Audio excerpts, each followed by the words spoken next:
So I've just decided that, well, we've cleared a fair amount. So we've cleared, here was where the sweet corn was, so that's all cleared.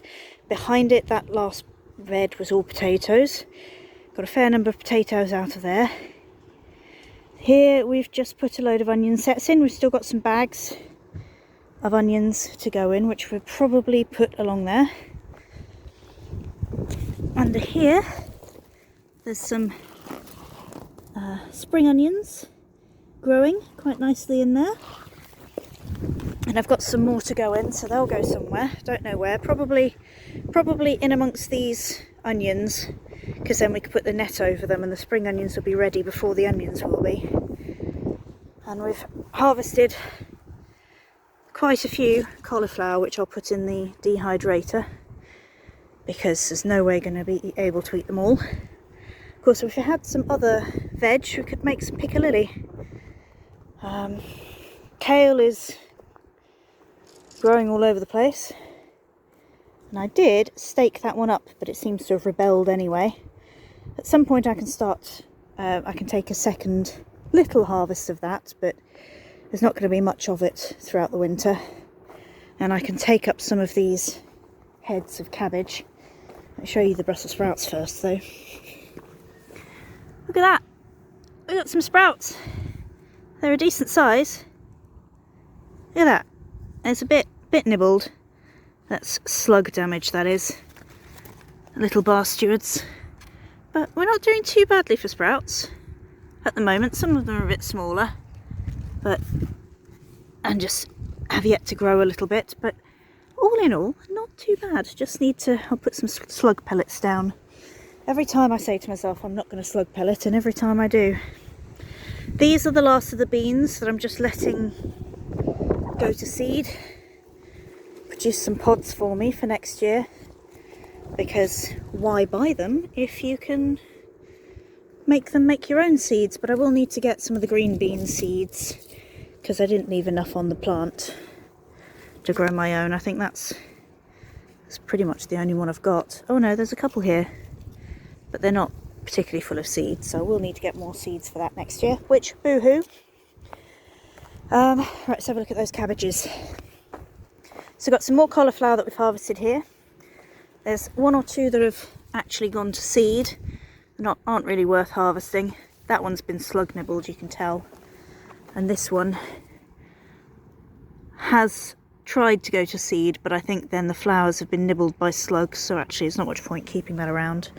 I've got some tiny little cabbage hearts. Look at that, isn't it cute?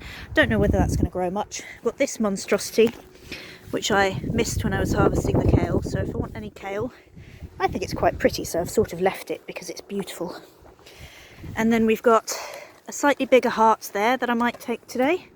I'm going to take this one today, and this one here, because that's a nice size. But you can tell we've got some lovely slug damage where they've nibbled these leaves. This one, they've really gone for it. We've got some really nice big slugs in this place, so big you could practically ride them into battle. But really, once these outside leaves are taken off, the inside it's pretty damn solid. Should be good. Oh, here's a cauliflower that's gone to seed. Look at that. Look at that. That's actually quite pretty. I'm looking forward to seeing what those will look like, those flowers. I don't know whether it'll be any good to collect the seeds, because I'm pretty sure this was an F1 variety. That's just because I've been working and I've been a bit lazy. You could probably still eat these stems. In fact, let's see. Are they any good? Oh, there we go, let's see. Yeah, no, they're not. They're very woody. They're very woody. They still taste like cauliflower, but they're very woody. So, maybe not. Still, never mind. We'll let that go to seed. See what happens. Potatoes been dug up. That little experimental bit is still just basically left to go to seed, to weeds and whatever. And the leeks. Oh, the leeks. Yeah, we've got some really ridiculously pea-poor leeks. They've got some lovely flowers on them. That's a lovely sort of purpley colour. So I've just sort of let them go to flower because why not? The only ones that might be of any use is this tiny little one here and that one there, but I don't need the soil just yet, so I've really just left them. I've got some lovely purple kale growing in there that's doing really quite nicely, so I'm quite happy with that. And the asparagus is doing next to nothing in the bed over there. Pumpkin patch, we just completely, we had, how many pumpkins did we have? A dozen? Yeah, 11, 12, oh that's my sunglasses falling on the floor there.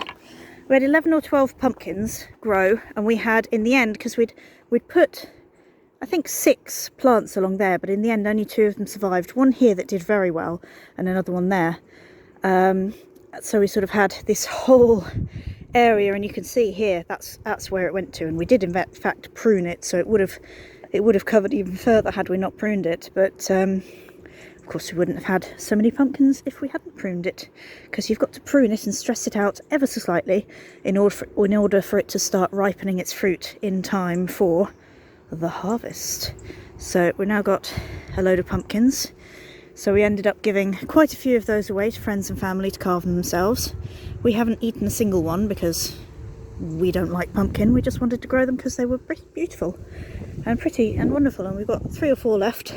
I have no idea what to do with them, so any ideas let me know. But yeah, it's not doing too bad. We're kind of going into winter now with a crop of sprouts, which hopefully will have at least enough for a Christmas meal. Some cabbage, which I might try and make some, oh what's it called, sauerkraut. Can you make that with purple cabbage? I'm going to assume you can. I might try and make some sauerkraut with that, because other than having it in coleslaw, I can't think of what else to do with it. Harvested a load of the kale earlier on in the year, and I dried that out, so I've got 2 massive jars now of dried kale. And the lettuce bed, it's the only one I don't think I've shown you. Oh no, I have shown you this. We've got, I don't know if you can see it. Oh, can I put you in there? Can you see that? That is a garlic. That right there. That is a garlic. So we've got garlic in this section, and then some lovely, what are they called? Broad beans in there. All along there, so they're doing quite nicely.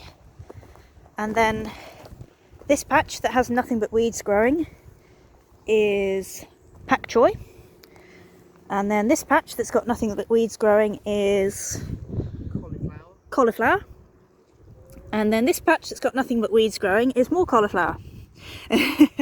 So we may not be too lucky with cauliflower over winter. It is one that is meant to grow. It's actually all the year round. It's meant to grow through winter, but I think what we probably needed to do was plant it inside and make little plants, and then plant the little plants out. So if we've got any seeds left, I might give that a go. Asparagus, what have we got? Asparagus is alright, really, for first year. It's not too bad. We'll see what happens next year, and I am going to get some more for next year, because I've planted it quite far apart, as you can see. About a metre apart almost. It's not doing too badly. They're lovely ferns for the asparagus. Absolutely beautiful ferns. But I'll probably plant another one, or maybe one in the centre, so you've got 5. Just so they've still got a bit more room, but I can fit more in. Who knows? I don't know what variety I'm going to go for yet, because at the moment we've got Erasmus down there, and this one is Gleph Millennium. One of them's purple, one of them's green, but I can't actually tell which is which looking at them. Anyway, he's looking bored now, so I'm going to have to go and help him plant some. Plant some. What are we planting? Onions. Onions. Plant some onions. and then figure out what to do with this section and what to do with that section. And we had a bit of a disaster with the wood chip pile, but I'll show you that in a bit.